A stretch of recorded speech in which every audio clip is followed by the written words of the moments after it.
from there. Dr. Jim Garrow has an honorary degree from Liberty University and was a personal friend of Jerry Falwell. But far beyond all of that, his message. Dr. Garrow, I'm about to hook you up. So let's see what happens here. Let me put the speakerphone on, and I got to hold the microphone right next to you. Welcome, Dr. Jim Garrow. Are you there? Hi, I'm here. We got you on the mic. Hey. Yeah, I didn't hear your introductory remarks, so I guess I'll just have to jump right in here. Let me do this again. I give to you Dr. Jim Garrow.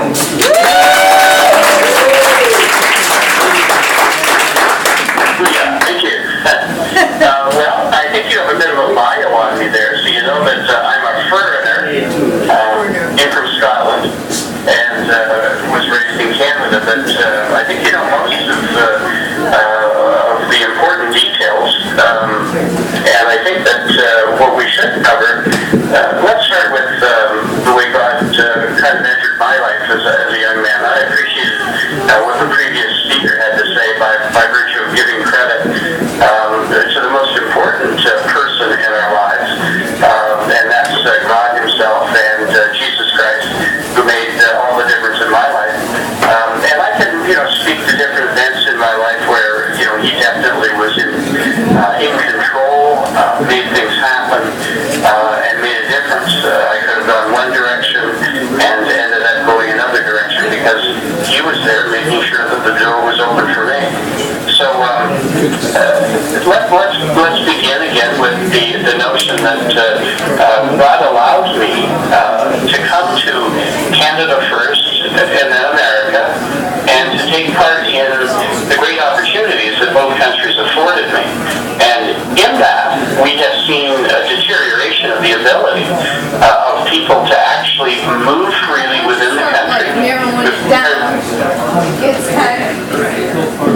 You still there? I am. Oh, okay, go ahead. Oh, sorry, I heard a whole pile of people talking there, sorry. So we've lost the ability to actually be mobile within our own country, which is a strange thing for a land of free people. But the government itself has decided now to create difficulty to put in place things that would... Okay, we lost you. Are you still there? I'm still here, yeah. Okay, keep speaking. Oh, okay, sorry. I keep, there seems to be like I cut out or something.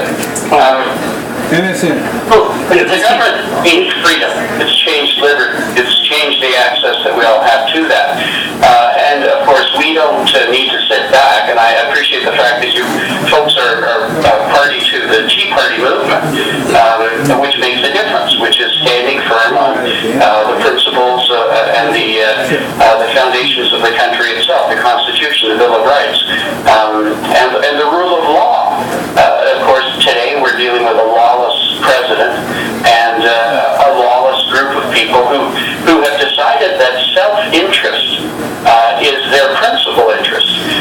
They make great speeches, they read well from teleprompters, and encourage one another to take further control different aspects of our lives, rendering us incapable of having the freedoms that we were guaranteed.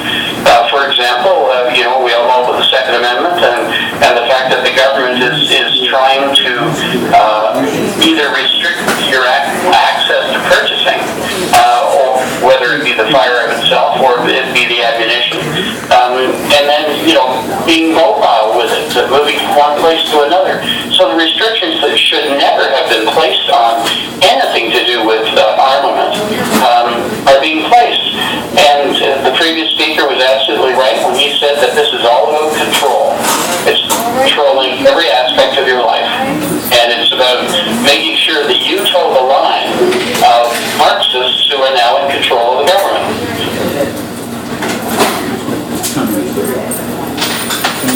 Keep on speaking. He hears the cash register. Are you there? Yeah. Okay. Yeah. Just keep on speaking. I'm not sure what you're hearing. You may be hearing excerpts or something, but we're hearing you well. Go ahead. Okay, sorry about that. I think I'm hearing people speaking in the background, and it gets quite loud, which is interesting. It throws you right off. As an individual, I'm basically an educator, and what took me to foreign lands and put me into different assigned positions with taskings was the fact that when I was 18, I was recruited to work for an agency of the American government. And very quickly I was thrown into some things that proved that the gentleman who had basically been watching me for a while had assessed me and decided to recommend me. And took me for a walk up a runway. We had a runway at the private school that I was attending in Saskatchewan, Canada, where it gets to be 50 degrees below zero and, 90-mile-an-hour wind. And I'm not kidding when I say that. It's a crazy place.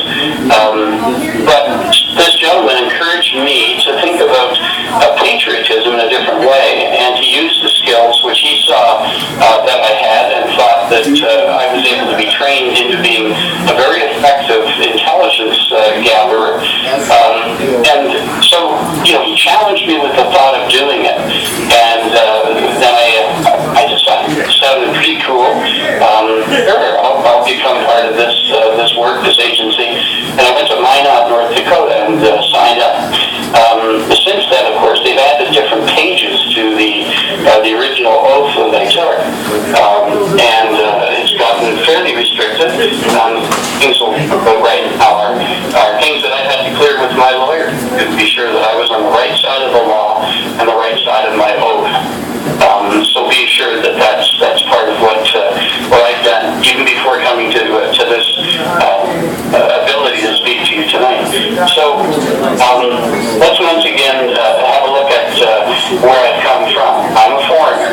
I became an American citizen.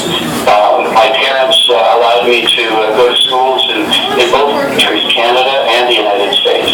I've traveled around the world. I've been working in an agency that, of course, did work that was covert, either gathering information or actually interfering in the governing or the business of other countries. And we were very effective in what we did. And as a result of that, America was safer. That was the principal aim of what we did, was to ensure that the citizen of America didn't have to worry about other countries in the world, other ideologies moving in and taking over.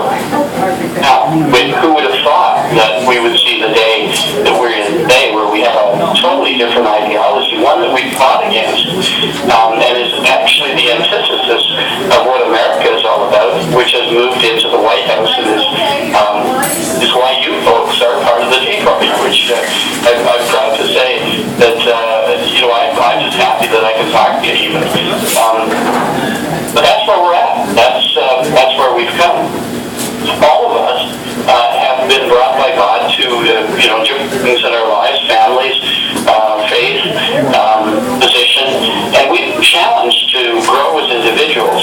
And that happens. It doesn't matter whether you're in the military or you're in the service, police service, or you're an educator or what it is you're doing. You have opportunity for growth, and you have opportunity to change who you are over some time. I would never have predicted that my life would have gone in the direction that it did, given where I started, as an immigrant to the country with parents who, people had to really strain to figure out what they were saying because they were Scottish. And, it was an interesting accent, but of course it was different. As a child, I was quite embarrassed by this. Of course, later on, it became something that I enjoyed because it was somewhat. Part of the tasking that I've had over time is to ensure that the information that I was able to gather would be put together in such a way, and the analysis would be done in such a way that we would be able to make decisions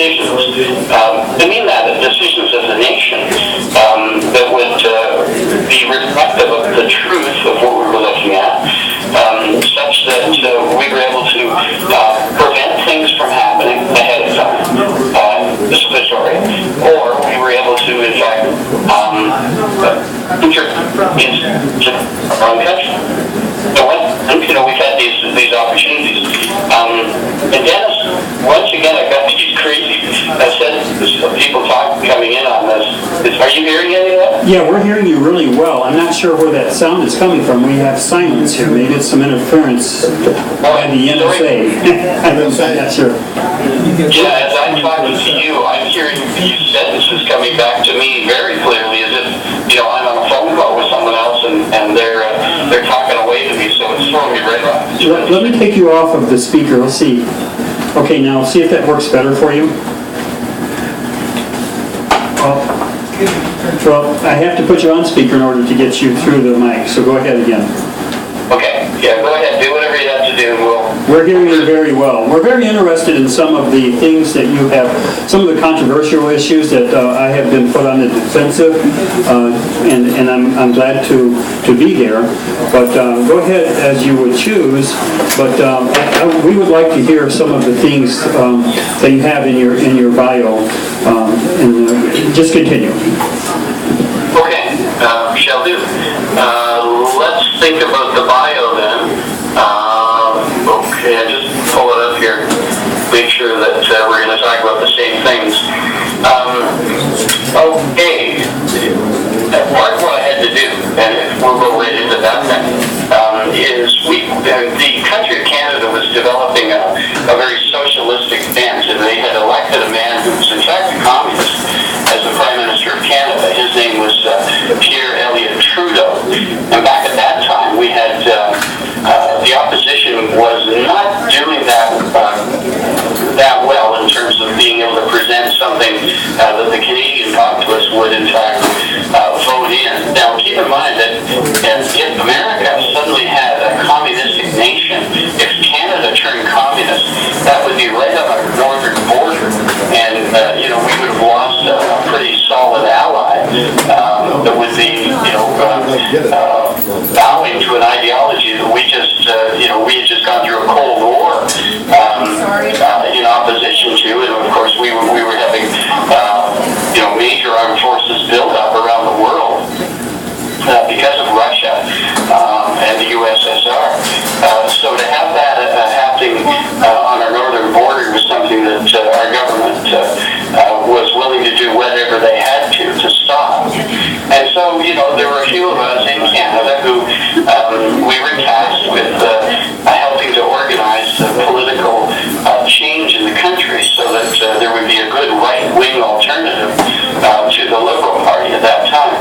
And the communist leader, who was from Quebec, a silver spoons politician, a guy who, like John Kerry, had lots of money over time, but very little work ethic, frankly.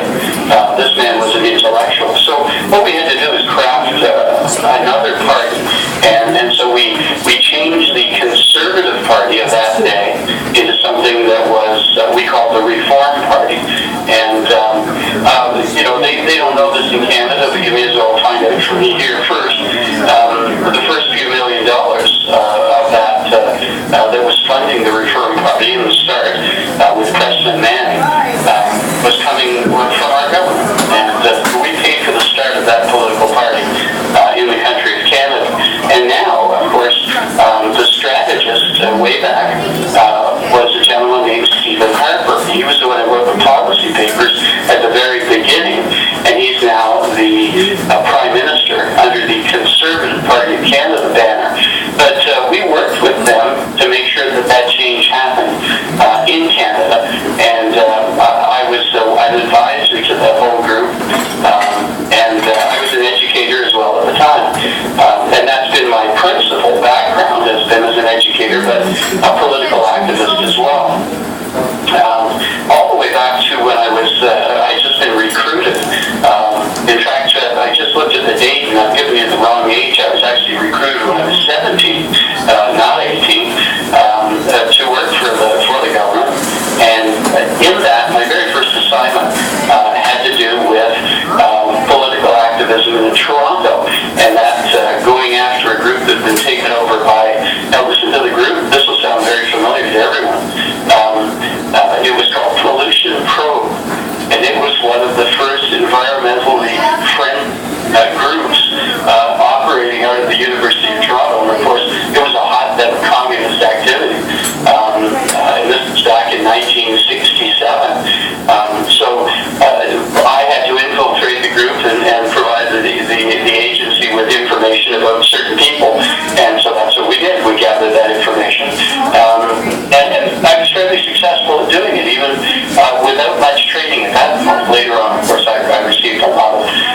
extremely good training. I went on to in the education business. Wasn't used very much for a number of years while I finished my education. So I went on and finished a PhD in the end. And my PhD, actually my dissertation, my thesis, after having studied this for quite a while and having lots of activity in China, it's been classified, but I can't tell you the general title, the content of the general title. My lawyers have been very, very explicit about this. That what I did in my analysis, which was 580 pages long, and from years of experience dealing with China and the United States, and the basic theme of my treatise was that there is an inevitability to a war between China and the United States. So that's why it was classified top secret, because the information that I brought in was gathered through sources that nobody, they were covert, and they would end the lives of many people if the information was coming out. So that was my honor to be able to do that, and of course you paid for that. So thank you, taxpayers, for backing me up like that. That was good information. Tell us a little bit about the ordeal with the 3 tactical limited nukes that went missing. Okay, recently, more recent history, of course, we've had Mr. Obama had made some orders. He had ordered that nuclear warheads, nuclear missiles, triggering devices, and all of the attendant staff were to be moved very quickly, violating the protocols. Protocols we're talking about are safety protocols, and of course, anytime you move radioactive materials, the strictures are quite intense. But when you're dealing with fissionable material and you're dealing with armament, now you're into a whole other level of security, including because of the type of nukes that these were. 40,000 feet up, you've got jets circling, ready to intervene if anyone tries to do anything in terms of stealing these nuclear weapons. So the protocols are pretty heavy. He wanted them moved immediately. He wanted the warheads moved to 3 different locations. And the missiles, it looked as though they were being prepared. We're talking 2 generals, by the way, who were watching this, because we're putting these orders out to the people below them in rank, and 1 admiral. Something was really wrong here. And the 3 nuclear devices themselves, what was being listed was that they were bunker buster nukes, the type that would penetrate deep into the earth. But in fact, this isn't what they were. These were the EMP-capable nukes.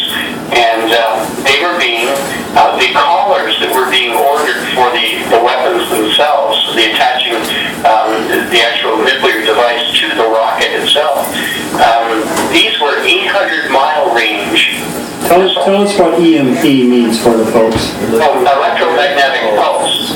And electromagnetic pulse on a nuclear weapon, the weapon itself would not create a devastation in terms of the geography around it. It wouldn't destroy the buildings. It would actually destroy the electrical grid. That's a big part of it. The other part would be anything that had a computer chip in it would be fried, as it were. And so it would actually, predictions are that if this had actually been done against America, that it would take, within 2 years, 90% of the population would die. That's 300 million people if you're looking at the total population of 330, which is what we really have when you count all the illegals. So this was the plan of the President of the United States. This was thwarted, by the way, by these 2 generals and this 1 admiral who figured out exactly what he was doing. So the trigger devices were being asked to be moved, and they're not kept in the same location normally. And then the rockets themselves, the collars themselves, the actual type of nuclear weapon was an EMP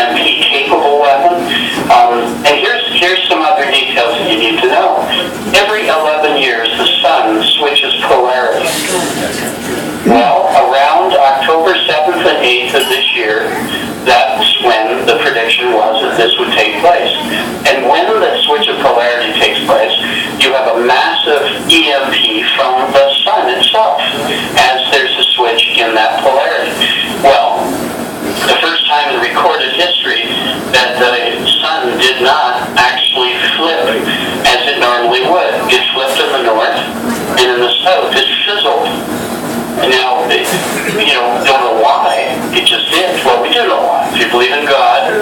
He intervened and stopped the actual flip of polarity, which, heretofore in history, we've never heard of it not happening with regularity every 11 years. So that event was staggering because this EMP attack against the American populace was timed to go along with the actual flip of polarity in the sun, creating something called the Compton effect, which is a multiplier in the upper atmosphere, and that's where the missiles would go. They would go up about 300 miles up, and then they would have taken out all the systems, transportation,